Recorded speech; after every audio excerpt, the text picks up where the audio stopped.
ശാസ്ത്രീയ കണ്ടുപിടുത്തങ്ങൾ, അടുത്ത കാലത്ത് നടത്തിയ കണ്ടുപിടുത്തങ്ങൾ, അതിലൂടെ ലഭിക്കുന്ന അറിവുകൾ ക്രിസ്തീയ വിശ്വാസത്തെ എത്രമാത്രം സഹായിക്കുകയും സാധൂകരിക്കുകയും സപ്പോർട്ട് ചെയ്യുകയും ചെയ്യുന്നു എന്നുള്ള കാര്യത്തെക്കുറിച്ച് നമ്മൾ ചില കാര്യങ്ങൾ പറഞ്ഞിരുന്നു. അപ്പോൾ അതിൽ ഉൾപ്പെട്ടിരിക്കുന്ന ചില കാര്യങ്ങളെക്കുറിച്ച് ഒന്നുകൂടി ഒന്ന് പറഞ്ഞാൽ ഒരുപക്ഷെ അത് കുറച്ചുകൂടി മനസ്സിലാക്കാൻ സാധിക്കും എന്ന് ഞാൻ ചിന്തിക്കുകയാണ്. പല ഫാക്ടേഴ്സിനെ കുറിച്ച് നമ്മൾ പറയുകയുണ്ടായി. ഫിസിക്സ് ഒക്കെ സ്കൂളിൽ പഠിക്കുന്ന കുട്ടികൾക്ക് അറിയാവുന്നൊരു കാര്യമുണ്ട്. ഒരു ന്യൂക്ലിയർ ഫോഴ്സ് എന്ന് പറയുന്ന സാധനമുണ്ട്. ന്യൂക്ലിയർ ഫോഴ്സ് എന്ന് വെച്ചാൽ ഒരു ആറ്റത്തിലെ അതിൻ്റെ ന്യൂക്ലിയസും അതിന് ചുറ്റുമുള്ള ഇലക്ട്രോൺസും, പ്രോട്ടോൺസും ന്യൂട്രോൺസും ചേർന്ന ന്യൂക്ലിയസും അതിന് ചുറ്റുമുള്ള ഇലക്ട്രോൺസും, അതാണ് ഒരു ആറ്റത്തിൻ്റെ ഘടന. ഇതിനെ തമ്മിൽ ചേർത്ത് നിർത്തുന്ന ഒരു ഫോഴ്സ് ഉണ്ട്. അതിനെ ദ സ്ട്രോങ് ന്യൂക്ലിയർ ഫോഴ്സ് എന്നാണ് വിളിക്കുന്നത്. Strong nuclear force. ഈ ന്യൂക്ലിയർ ഫോഴ്സിൻ്റെ ഒരു പ്രത്യേകത എന്ന് വെച്ചാൽ ഉള്ളിൽ ഉള്ള ആറ്റത്തിൻ്റെ അകത്ത് എന്ന് നമ്മൾ ചിന്തിക്കുന്നത് പോലെ ആറ്റത്തിൻ്റെ അകത്താണോ പുറത്താണോ എന്നൊന്നും നമുക്കിപ്പോൾ മനസ്സിലായിട്ടില്ല കേട്ടോ. അത് വേറെ കാര്യം. കാരണം ആറ്റം തന്നെ നമ്മൾ കണ്ടിട്ടില്ല. അപ്പോൾ ആറ്റത്തിൻ്റെ ഉള്ളിൽ ആറ്റത്തിൻ്റെ ഉള്ളിൽ പ്രോട്ടോൺസും ന്യൂട്രോൺസും ഉണ്ട് എന്നാണ്. വേറെ ഒരുപാട് സബ് ആറ്റോമിക് പാർട്ടിക്കിൾസ് വേറെ ഉണ്ടത്രേ. അപ്പോൾ ഇതിനെ തമ്മിൽ ചേർത്ത് നിർത്തുന്ന ഒരു ശക്തിയുണ്ട്. ഇതിനെ ചേർത്ത് നിർത്തുന്ന ഫോഴ്സ് ഉണ്ട്. ഇതിനെയാണ് സ്ട്രോങ് ന്യൂക്ലിയർ ഫോഴ്സ് എന്ന് പറയുന്നത്. അപ്പോൾ ഇത് വളരെ കൃത്യമായ ഒരു അളവിലാണ് ഈ ഫോഴ്സ് വർക്ക് ചെയ്യുന്നത്. ഇല്ലെങ്കിൽ എന്ത് സംഭവിക്കുമെന്ന് വെച്ചാൽ ഈ ആറ്റത്തിൻ്റെ ഉള്ളിൽ ഉള്ള പ്രോട്ടോൺസും ന്യൂട്രോൺസും തമ്മിൽ ചേരാതെ അത് വിഘടിച്ചു പോകും, അത് വേർതിരിഞ്ഞു പോകും. അതിനെ ചേർത്ത് നിർത്തുന്ന ഒരു സ്ട്രോങ് ന്യൂക്ലിയർ ഫോഴ്സ് ഉണ്ട്. ഇത് ഉണ്ടെങ്കിൽ മാത്രമേ, അതൊരു പ്രത്യേക അനുപാതത്തിൽ നിന്നാൽ മാത്രമേ ഒരു ആറ്റമായിട്ട് നിലനിൽക്കുകയുള്ളൂ. എന്നിട്ട് ആ ആറ്റത്തിൻ്റെ ന്യൂക്ലിയസ് അതിന് ചുറ്റും കറങ്ങുന്ന ഇലക്ട്രോണുകൾക്കിടെ മേൽ ഒരു ആകർഷണം വെച്ചിട്ടുണ്ട്. ഈ ആകർഷണവും ഒരു കൃത്യമായ അനുപാതത്തിലായിരിക്കണം. എങ്കിലേ ഈ ഇലക്ട്രോണുകൾ തമ്മിൽ മറ്റ് ഒരു മൂലകത്തിൻ്റെ ഇലക്ട്രോണുകളും തമ്മിൽ ചേർന്ന് സംയുക്തങ്ങളുണ്ടാവും. ഇപ്പം നമ്മൾ വാട്ടറിനെ കുറിച്ച് പറഞ്ഞു. ഹൈഡ്രജൻ, 2 ഹൈഡ്രജനും ഒരു ഓക്സിജനും ചേർന്ന H2O എന്നുള്ള സംയുക്തം ഉണ്ടാകുമ്പോൾ 2 ഹൈഡ്രജനും ഒരു ഓക്സിജനും ചേരുന്നത് ഈ ബോണ്ടുകൾ ഉണ്ടാക്കിയിട്ടാണ്, കോവാലൻ്റ് ബോണ്ടുകൾ ഉണ്ടാക്കിയിട്ടാണ്. ഈ ബോണ്ടുകൾ ഉണ്ടാക്കണമെങ്കിൽ ഈ ഇലക്ട്രോണും മറ്റേ ഇലക്ട്രോണും തമ്മിൽ ചേരണം. അത് ചേരണമെങ്കിൽ ഇതിൻ്റെ ന്യൂക്ലിയർ ഫോഴ്സും ഈ ഇൻറ്റേർണൽ അട്രാക്റ്റീവ് ഫോഴ്സും പുറത്തേക്കുള്ള ഫോഴ്സും തമ്മിലൊരു ബാലൻസിൽ വേണം. അത് വളരെ കൃത്യമായിട്ട് നിർണ്ണയിച്ച് വെച്ചിരിക്കുന്നു എന്നുള്ളതാണ്. അതിൻ്റെ അളവ് ചെറിയൊരു വ്യത്യാസം വന്നാലും നമുക്ക് ഒരു മൂലകങ്ങൾ ഉണ്ടാവില്ല. ഈ മൂലകങ്ങൾ ചേരുമ്പോഴാണ് നമുക്ക് സംയുക്തങ്ങൾ ഉണ്ടാവുന്നത്. സംയുക്തങ്ങൾ ഉണ്ടാവുകയില്ല. സംയുക്തങ്ങൾ ചേരുമ്പോഴാണ് നമുക്ക് ഇങ്ങനെയുള്ള എല്ലാ സംഭവങ്ങളും നടക്കുന്നത്. ഇപ്പോൾ നമുക്ക് സോഡിയം ക്ലോറൈഡ് ഉണ്ട്, NaCl. സോഡിയവും ക്ലോറിനും തനിയെ എടുത്തു കഴിഞ്ഞാൽ രണ്ടിൻ്റെ ഗുണങ്ങൾ ഒരു ബന്ധമില്ലാത്ത ഗുണങ്ങളാണ്. രണ്ടും ഒരു തരത്തിലും നമുക്ക് സഹായകരമല്ല. സോഡിയം കയ്യിലെടുത്ത് വെച്ചാൽ കൈ പൊള്ളും, കയ്യിൽ നിന്ന് തീ കത്തും. വെള്ളത്തിൽ ചേർന്ന് കഴിഞ്ഞാൽ തീ കത്തുന്ന ഒരു ലൈറ്റ് മെറ്റലാണ് സോഡിയം. സോഡിയം ഒരിക്കലും നേരിട്ട് കൈകൊണ്ട് എടുക്കാൻ പറ്റില്ല. വെള്ളവുമായിട്ട് ചേർന്ന് കഴിഞ്ഞാൽ അപ്പോൾ കത്തുന്ന സാരമാണ്. ക്ലോറിൻ എന്ന് വെച്ചാൽ ഒരു വിഷവാതകമാണെന്ന് നമുക്കറിയാം. ക്ലോറിനേഷനൊക്കെ ബാക്ടീരിയകളെ കൊല്ലാനൊക്കെ ഉപയോഗിക്കുന്ന സാധനമാണ് ക്ലോറിൻ. എന്നാൽ സോഡിയവും ക്ലോറിനും ചേർന്ന് സോഡിയം ക്ലോറൈഡ് ഉണ്ടാകുമ്പോഴോ വളരെ അത്ഭുതകരമായ ഗുണങ്ങൾ അതിൽ ചേരുകയാണ്. ഒട്ടും പ്രതീക്ഷിക്കാത്ത ഗുണങ്ങൾ. അതെങ്ങനെ വരുന്നു എന്ന് ചോദിച്ചാൽ നമുക്കറിയില്ല, ആർക്കും വിശദീകരിക്കാൻ സാധിക്കില്ല. സോഡിയത്തിൻ്റെ ഗുണമാണോ? അല്ല. ക്ലോറിൻ്റെ ഗുണമാണോ? അല്ല. സോഡിയം ക്ലോറിനും ചേരുമ്പോൾ സോഡിയം ക്ലോറൈഡ് എന്ന സാധനം ഇതിൻ്റെ രണ്ടിൻ്റെയും അല്ലാത്ത വളരെ നല്ല ഗുണങ്ങൾ കാണിക്കുകയും വളരെ ആവശ്യമുള്ള ഒരു എസെൻഷ്യൽ സാധനമായിട്ട് തീരുകയും ചെയ്യുന്നു. നമുക്ക് സോഡിയം കുറഞ്ഞാൽ ആളുകൾക്ക് വട്ടുപിടിക്കുന്ന കാര്യം നമുക്കറിയാമല്ലോ അല്ലേ? സോഡിയം കുറഞ്ഞു എന്ന് പറഞ്ഞാൽ ഇതുവരെ നന്നായിട്ട് പറഞ്ഞ ആളാണ് പിന്നെ തെറി പറയുകയാണ്, അല്ലെങ്കിൽ ബോധക്കേട് കാണിക്കുകയാണ്.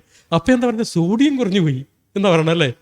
ഹോസ്പിറ്റലിൽ ചെന്നിട്ട് ഒരു സോഡിയം ക്ലോറൈഡ്, ഒരു NaCl ഇതിടുമ്പോൾ അവർ ശരിയാവുന്നു.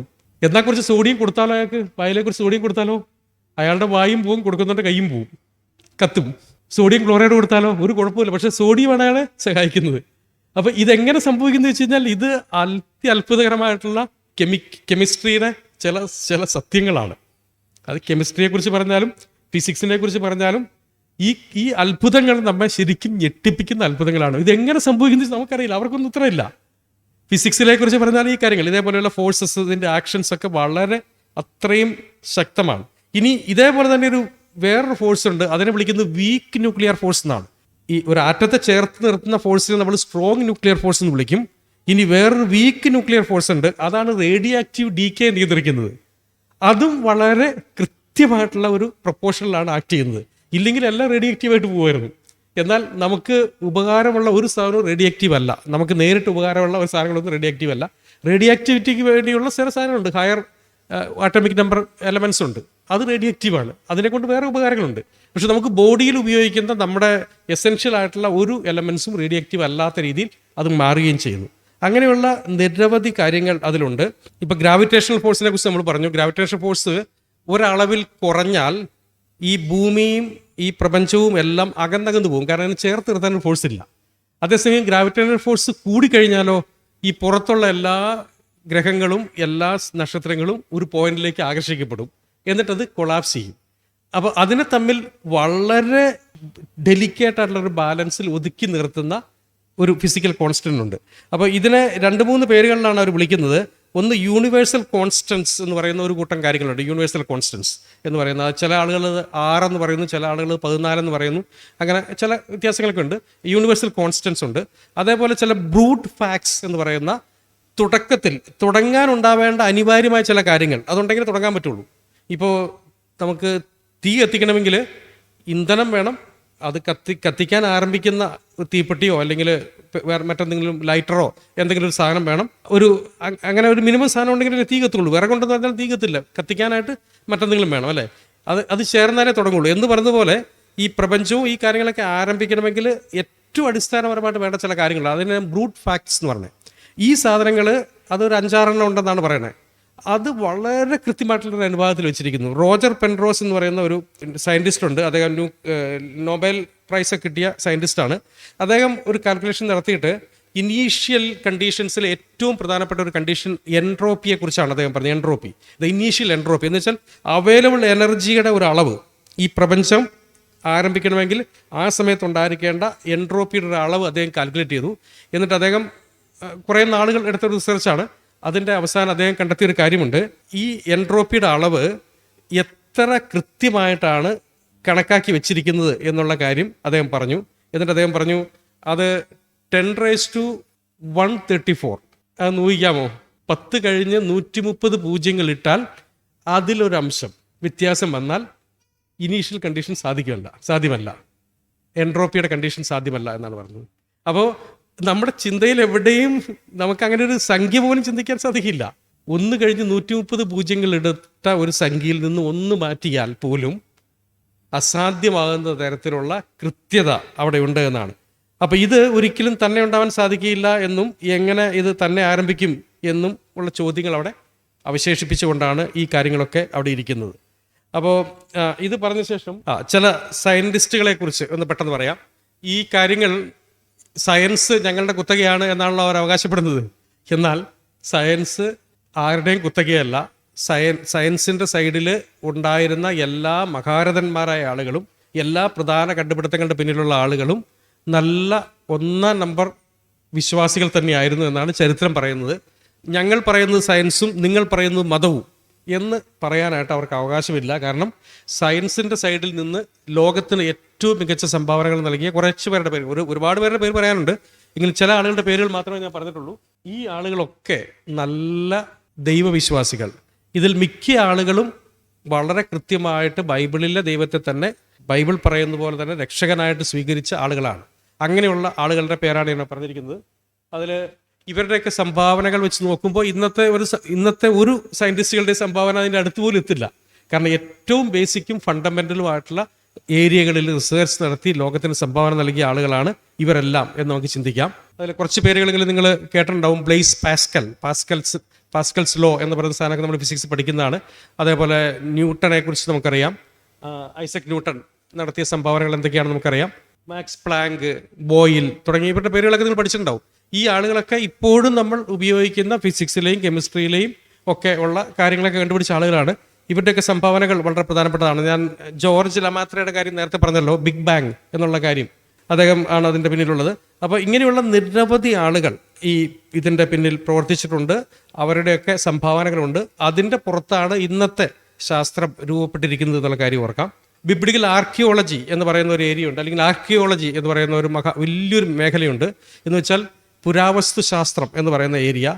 അതിൽ ഒരു ആർക്കിയോളജിക്കൽ എവിഡൻസുകൾ എന്ന് പറയുന്ന വളരെ ശക്തമായ എവിഡൻസുകൾ എന്ന് വെച്ചാൽ നമ്മൾ ബൈബിൾ പറയുന്നതും ബൈബിളിലെ കാര്യങ്ങളൊക്കെ ചരിത്ര സംഭവങ്ങളാണ് എന്ന് തെളിയിക്കുന്ന ധാരാളം തെളിവുകൾ ആർക്കിയോളജി കണ്ടെത്തിയിട്ടുണ്ട്.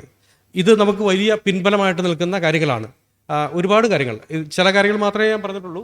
അതിൽ ഏറ്റവും പ്രധാനപ്പെട്ട ഒരു കാര്യം സ്റ്റീവ് കോളിൻസ് അടുത്തിടെ നടത്തിയ വളരെ റീസെൻ്റായിട്ട് നടത്തിയ റിസർച്ചിൽ അദ്ദേഹം പറയുന്ന ചില കാര്യമാണ് ബിബ്ലിക്കൽ സോതോം എന്ന് പറയുന്ന സ്ഥലത്തെക്കുറിച്ച്. സോതോമിൻ്റെ കണ്ടുപിടുത്തം നേരത്തെ നടത്തിയതാണ്, മുമ്പേ നടത്തിയിട്ടുണ്ട്, ഏകദേശം ലൊക്കേഷനും കാര്യങ്ങളൊക്കെ പറഞ്ഞിരുന്നു.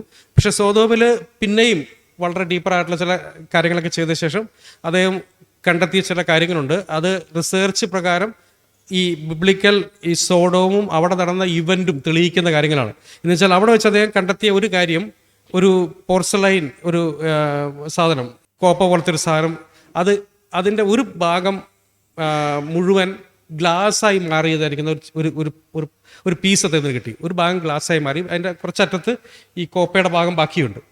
അപ്പോൾ അന്നത്തെ ടെക്നോളജിയിൽ ഗ്ലാസ് കണ്ടുപിടിക്കപ്പെട്ടില്ല, ഗ്ലാസ് ഉണ്ടാക്കിയിട്ടില്ല. ഗ്ലാസ് ഉണ്ടാക്കണമെങ്കിൽ വളരെ വലിയ ടെമ്പറേച്ചറിൽ മെൽറ്റ് ചെയ്യണം, എന്നാലേ ഗ്ലാസ് ഉണ്ടാവുള്ളൂ. സിലിക്ക മെൽറ്റ് ചെയ്യണം, എന്നാലേ ഗ്ലാസ് ഉണ്ടാവുള്ളൂ. അപ്പോൾ ഇത് അന്നത്തെ ടെക്നോളജി പ്രകാരം ഉണ്ടാക്കാൻ സാധിക്കുകയില്ല. അന്ന് പോർസലൈൻ സാധനമുണ്ട്, പക്ഷേ ഗ്ലാസ് ഇല്ല. അപ്പോൾ അതിനെ അദ്ദേഹം ടെസ്റ്റ് ചെയ്തപ്പോൾ അവർക്ക് കിട്ടിയ കാര്യം എന്ന് വെച്ചാൽ വളരെ ഹൈ ടെമ്പറേച്ചറിൽ ഇൻസ്റ്റൻറ്റ് മെൽറ്റിംഗ് നടന്നിട്ടുണ്ട്. വളരെ ഷോർട്ട് ടൈമിൽ വളരെ ഹൈ ടെമ്പറേച്ചർ, അങ്ങനെ ഉണ്ടാക്കാൻ പറ്റുള്ളൂ. അപ്പോൾ അതിൻ്റെ ഒരു ഇൻഫ്ലുവൻസ് എന്ന് പറഞ്ഞാൽ ബൈബിളിൽ പറഞ്ഞ ആ ഇൻസിഡൻറ്റ്, അതായത് സ്വർഗത്തിൽ നിന്ന് തീയും ഗന്ധകവും ഇറങ്ങി ആ സിറ്റിയെ നശിപ്പിച്ചു എന്നതിൻ്റെ ഒരു ഇപ്പോൾ കിട്ടാവുന്ന ഒരു എവിഡൻസ് ആയിട്ട് അദ്ദേഹം അത് പ്രസൻറ്റ് ചെയ്തു. പക്ഷേ ഇതൊന്നും പുറത്തു വരില്ല കേട്ടോ, ഇതൊന്നും അന്വേഷിക്കുന്ന ആളുകൾക്ക് മാത്രമേ കാണുള്ളൂ. ഇതൊന്നും പത്രത്തിൽ വരില്ല. പത്രത്തിൽ വരുന്നത് സിയയും സഗതും തമ്മിലുള്ള ബന്ധവും അവരുടെ കുഞ്ഞും ഒക്കെയാണ് പുറത്തു വരിക. അതിനെ കണ്ട് നമ്മളിങ്ങനെ നിൽക്കും. അല്ലാതെ ഇത്തരം വാർത്തകളും കാര്യങ്ങൾക്കൊന്നും ന്യൂസ് വാല്യൂ ഇല്ലല്ലോ, അതൊന്നും പുറത്തേക്ക് വരുന്ന കാര്യങ്ങളല്ല. അപ്പോൾ ഇതേപോലെയുള്ള നിരവധി ഗിൽഗമേഷിൻ്റെ കഥ കല്ലിൽ രേഖപ്പെടുത്തിയിട്ടുണ്ട്. ഗിൽഗമേഷ് പറഞ്ഞ എന്താണെന്നറിയോ? ദി എപ്പിക് ഓഫ് ഗിൽഗമേഷ് പറയുന്നത് ദ ഫ്ലഡിൻ്റെ ചരിത്രമാണ്. നമ്മുടെ മഹാപ്രളയത്തിൻ്റെ ചരിത്രം സുമേറിയൻ ഭാഷയിൽ, സുമേറിയൻ ചരിത്രത്തിൽ നമ്മുടെ ബൈബിളിൽ പറഞ്ഞതുപോലെ തന്നെ ഒരു ചരിത്രം പറഞ്ഞിരിക്കുകയാണ്. ആ ചരിത്രത്തിൽ ഇങ്ങനെ വലിയൊരു വെള്ളപ്പൊക്കം ഉണ്ടാവുന്നതും അതിൽ വേറൊരാൾ, അയാളുടെ പേരെന്തായിരുന്നു? നോഹയല്ല, വേറൊരാളാണ് വരുന്നത്, രക്ഷപ്പെടുന്നതും. ഒരാളുടെ പേര്, അവരുടെ കഥയായിട്ട് അങ്ങനെ പോവുകയാണ്. അതിൽ വെള്ളം വന്ന് തോണി ഉണ്ടാക്കി തോണിയിൽ കയറി രക്ഷപ്പെടുന്നതിനെ കുറിച്ചുള്ള കഥയൊക്കെ വളരെ വിശദമായി രേഖപ്പെടുത്തിയിട്ടുണ്ട് ആ കാലത്ത്. അപ്പോൾ ഇതൊരു യൂണിവേഴ്സൽ ഇവൻ്റ് ആണെന്നും എല്ലാ സമൂഹങ്ങളിലും ചരിത്രങ്ങളിലും ഇതിനെക്കുറിച്ച് രേഖയുണ്ടെന്നും, പ്രത്യേകിച്ച് അക്കാലത്തുണ്ടായിരുന്ന സുമേറിയൻ ചരിത്രം ഇതിന് സാക്ഷിയാണെന്നും ഉള്ളതിനൊക്കെ തെളിവായിട്ട് നമുക്ക് ഈ ഗിൽഗമേഷിൻ്റെ ചരിത്രമൊക്കെ പറയാം. അങ്ങനെയുള്ള നിരവധി തെരുവുകൾ ആർക്കിയോളജി പറയുന്നുണ്ട്. ആർക്കിയോളജിക്കൽ എവിഡൻസുകൾ ബിബ്ലിക്കൽ ആർക്കിയോളജിക്കൽ സൈറ്റുകളിലൊക്കെ നിങ്ങൾക്ക് പോയാൽ ഇഷ്ടംപോലെ കാണാൻ സാധിക്കും. അത് വളരെ ശക്തമായിട്ടുള്ള തെളിവുകളായിട്ട് നമ്മുടെ മുമ്പിൽ നിൽക്കുകയാണ്. പിന്നീട് മറ്റൊരു കാര്യം, ഒന്ന് രണ്ട് ആളുകളെ ഒന്ന് വേഗത്തിൽ പരിചയപ്പെടാം. എന്ന് വെച്ചാൽ ഒരു കാലത്ത് നിരീശ്വര ചിന്തയുടെയും ദൈവനിഷേധത്തിൻ്റെയും ദൈവനിരാസത്തിൻ്റെയും ഒക്കെ വക്താക്കളാക്കി നിൽക്കുകയും പിന്നീട് സത്യം മനസ്സിലാക്കി മറുവശത്തേക്ക് വരികയും ചെയ്ത ചില ആളുകൾ, അവരുടെ ജീവിതവും അവരുടെ സാക്ഷ്യവും വലിയ തെളിവുകളാണ്. അതിൽ വളരെ ഏറ്റവും പ്രധാനപ്പെട്ട മനുഷ്യരിൽ ഒരാളാണ് ആന്റണി ഫ്ലൂ എന്ന് പറയുന്ന മനുഷ്യൻ. ആന്റണി ഫ്ലൂ 20-ാം നൂറ്റാണ്ട് കണ്ട ഏറ്റവും ശക്തനായ ദാർശനികനാണ്, ഏറ്റവും ശക്തനായ ഫിലോസഫറാണ്. ഒരുപക്ഷെ ആന്റണി ഫ്ലൂവിനെ പോലെ ഇത്ര ശക്തമായ ഭാഷയിൽ ഫിലോസഫി സംസാരിക്കാൻ പറ്റിയ ആളുകൾ ഉണ്ടായിരുന്നില്ല. അദ്ദേഹം C.S. ലൂയിസിൻ്റെ ഒക്കെ കാലത്ത് ജീവിച്ചിരുന്ന ആളാണ്. C.S. ലൂയിസിൻ്റെ സോക്രാറ്റിക് ക്ലബ്ബിൽ അംഗമായിരുന്നു. ലൂയിസ് നടത്തിയ ഡിബേറ്റുകളിൽ പങ്കെടുത്ത ആളാണ്. പക്ഷെ അന്ന് അദ്ദേഹം വിശ്വസിച്ചില്ല കേട്ടോ. അന്ന് അദ്ദേഹം ലൂയിസിനെ നിശിതമായി വിമർശിച്ച് ലൂയിസിൻ്റെ ഒരു ക്രിട്ടിക്കായിട്ട് നിന്ന മനുഷ്യനാണ് ആന്റണി ഫ്ലൂ. എന്നാൽ അവസാനം 87-ാമത്തെ വയസ്സിൽ അദ്ദേഹം തിരിച്ചു വന്നിട്ട് അദ്ദേഹം പറഞ്ഞു, എനിക്ക് തെറ്റിപ്പോയി, ദൈവമുണ്ട്, ദൈവത്തെ നിഷേധിച്ച് എനിക്കിനി മുന്നോട്ട് പോകാൻ സാധിക്കില്ല എന്ന് അദ്ദേഹം അതിനെക്കുറിച്ച് പറഞ്ഞു. അപ്പോൾ അദ്ദേഹം ദൈവത്തിൻ്റെ ഫൈൻ ട്യൂണിങ് യൂണിവേഴ്സ്, അതാണ് അദ്ദേഹത്തെ സ്വാധീനിച്ചത്. ഈ യൂണിവേഴ്സ് എത്രമാത്രം ഫൈൻ ട്യൂൺഡ് ആയിട്ടിരിക്കുന്നു, അതിൻ്റെ പിന്നിൽ ഒരു ബുദ്ധി ഉള്ള വ്യക്തി ഇല്ലെങ്കിൽ ഒരിക്കലും ഈ ട്യൂണിങ് നടക്കുകയില്ല എന്ന് കണ്ടാണ് ആന്റണി ഫ്ലൂ അദ്ദേഹത്തിൻ്റെ വലിയൊരു അനൗൺസ്മെൻറ്റ് നടത്തിയത്.